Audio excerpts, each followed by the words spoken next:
You haven't eaten in 2 days. But today is different. You know exactly where the herd is. You tracked them yesterday. You mapped the route in your head.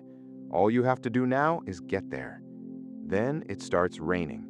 Not a drizzle, a heavy wind-driven rain that doesn't let up.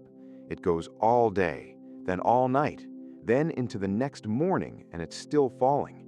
Now you can't hunt. The mud's already swallowed every track.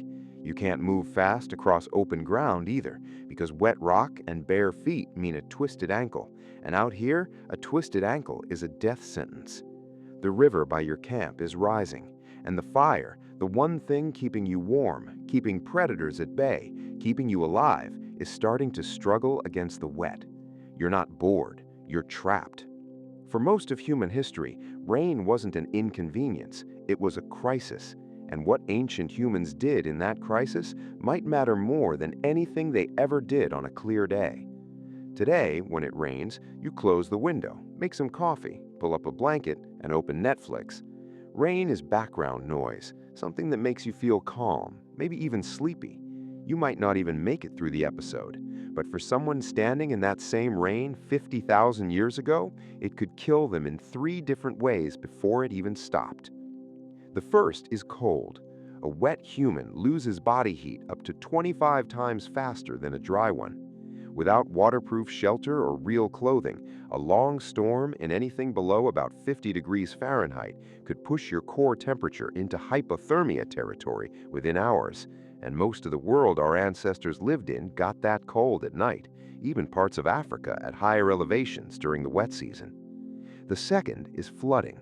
The caves and rock shelters humans lived in were usually at the base of hillsides or near rivers, which meant heavy rain could turn into a flash flood with almost no warning. Archaeologists have found thick layers of flood sediment inside caves that were clearly occupied at the time, meaning the water came in while people were still living there. Some of those caves were never used again. The third, maybe the worst, is predators.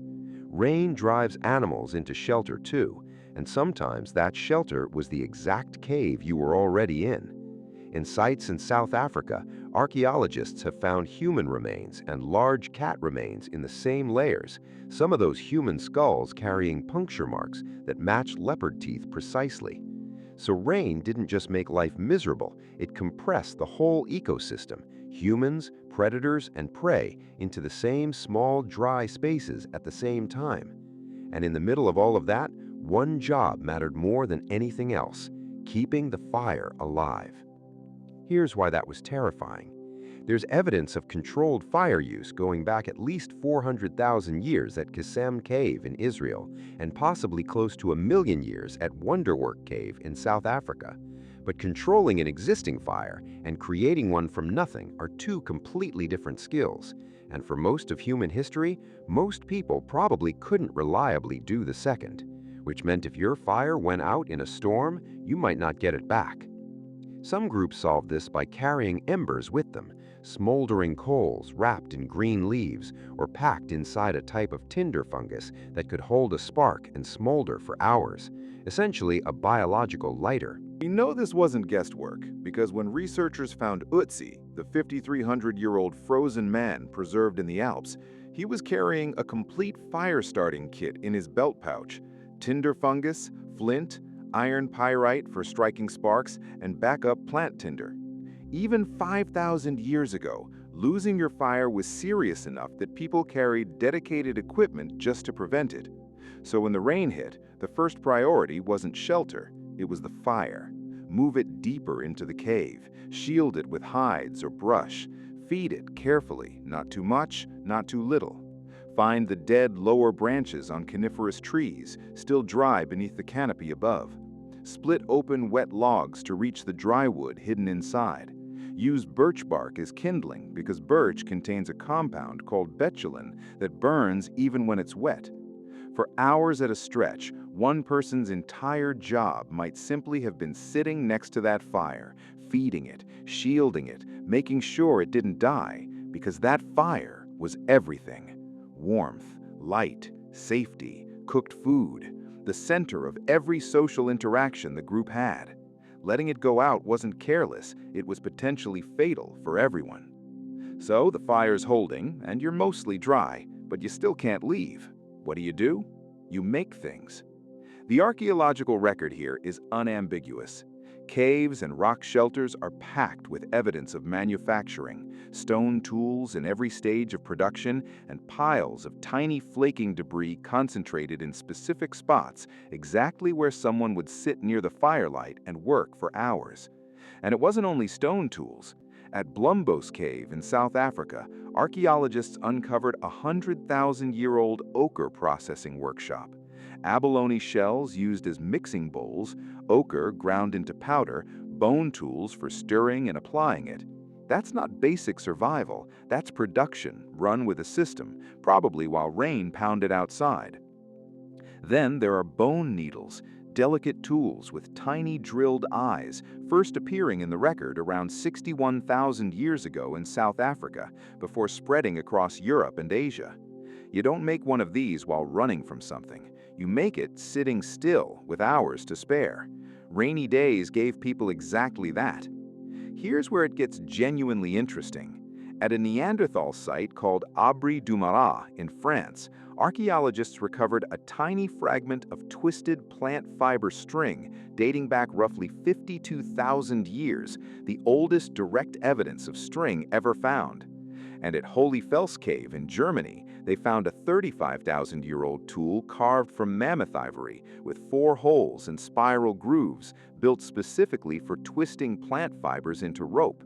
Someone sat down and carved a dedicated rope-making device. Rope-making is slow, repetitive, and demands patience, the perfect bad weather task. And rope changed everything downstream of it: better shelters, snares, traps, tools bound to handles.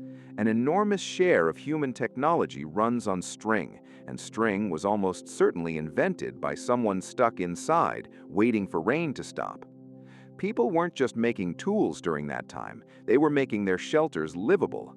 At Sabudu Cave in South Africa, archaeologists found something nobody expected from 77,000 years ago: actual bedding. Layers of sedges, rushes, and grasses arranged into sleeping mats, topped with leaves from a plant called Cape Laurel, a natural insect repellent. That bedding was periodically burned and replaced to keep it clean. 77,000 years ago, someone was already doing pest control. They weren't just surviving in that cave, they were making it home. But here's where the story takes a turn nobody expects, because everything so far, the tools, the rope, the bedding, is the practical stuff. What came next is something else entirely: art. Chauvet Cave in southern France holds paintings roughly 36,000 years old. Lions, horses, rhinos, bears, rendered with a level of skill and observation that still stuns people today. The artists understood anatomy, movement, perspective. Some animals are drawn mid-stride, muscles tensed, heads turning. These aren't doodles, they're the work of people who'd watched these animals for thousands of hours and then recreated them from memory deep underground by firelight. Chauvet isn't alone either. Lascaux and Altamira in Europe, Sulawesi in Indonesia, where cave art dates back at least 45,000 years, the oldest known figurative art on Earth. And here's the detail that makes this so telling. These paintings aren't near the cave entrance, where you'd naturally shelter. They're deep, sometimes hundreds of meters in, through narrow passages, in chambers you'd have to crawl to reach. Someone carried an animal fat lamp into total darkness and painted. Nobody does that when the weather's good and the hunting's easy. You do that when you can't go outside, when the rain has been falling for 2 days, you've already sharpened every tool you own, and there's nothing left to do but go deeper into the dark and make something. We can't prove cave art was a rainy day activity, but the logic holds together uncomfortably well. The most creative explosion in human prehistory happened in exactly the places where people were most likely to be stuck inside for days at a time. And that points to something bigger still. Rain may not have just produced art, it may have helped produce culture itself. Think about what happens when 15 to 30 people are forced into a confined space together for days with nothing to do. You talk, you listen, You share what you know. In 2014, anthropologist Polly Weissner published a study comparing daytime and nighttime fireside conversations among the Jew-Hawansi in the Kalahari Desert. During the day, people talked about practical matters, land rights, resources, complaints. But at night, around the fire, over 80% of the conversation shifted to stories, songs, and ceremony. The firelight itself seemed to change what people were willing to talk about. It softened faces, lowered tension, opened people up. The campfire wasn't just warmth, it was the original social network. And what got shared there wasn't small talk, it was survival knowledge. Where the water holes dry up in summer, which plants are safe to eat, where the good flint deposits are, how to track a specific animal. That's critical information moving from one mind to another through nothing but speech. Beyond the practical knowledge, there were myths, explanations for where rain comes from and where it goes. Every culture on Earth has rain mythology, and someone invented those stories, almost certainly while sitting in the exact situation the story was trying to explain. Here's a detail that shows just how powerful that oral tradition really was. The oldest known oral stories ever verified against real geological events are Australian Aboriginal accounts describing sea level changes from roughly 7,000 years ago. Those stories survived 7,000 years through nothing but people telling them to each other again and again, which only happens if groups spend enormous amounts of time doing exactly that. So rainy days weren't dead time, they were transmission time, when knowledge moved from old to young, when skills were taught by demonstration, when the group's collective memory got reinforced and passed on. And here's the part almost nobody mentions. Rain wasn't always the enemy. Sometimes it was the best thing that could happen.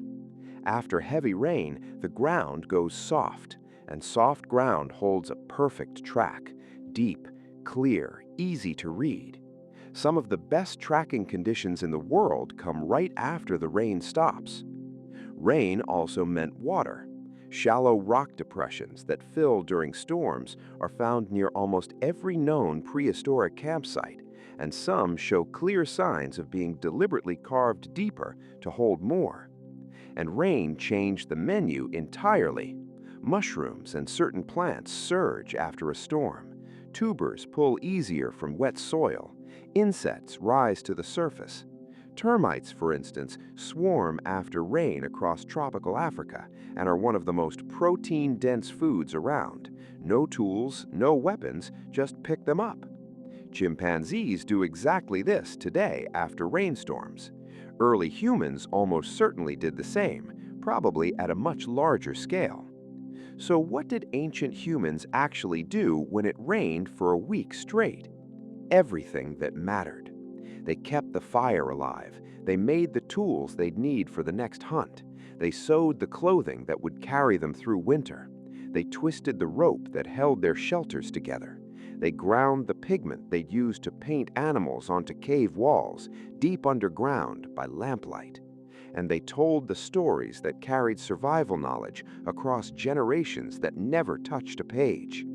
When the rain finally broke, they walked out onto soft ground covered in perfect tracks and got back to work, because the rain hadn't slowed them down at all. It had given them the time to prepare for everything that came next. Every tool, every stitch of clothing, every length of rope, every painting on a cave wall, all of it came out of downtime, the hours they couldn't go outside and had nothing to do but sit near a fire and think. Boredom didn't really exist for them the way it does for you, because when your survival depends on what you build with your hands in the next few hours, you don't get bored, you get resourceful. And that might be one of the biggest reasons we're still here.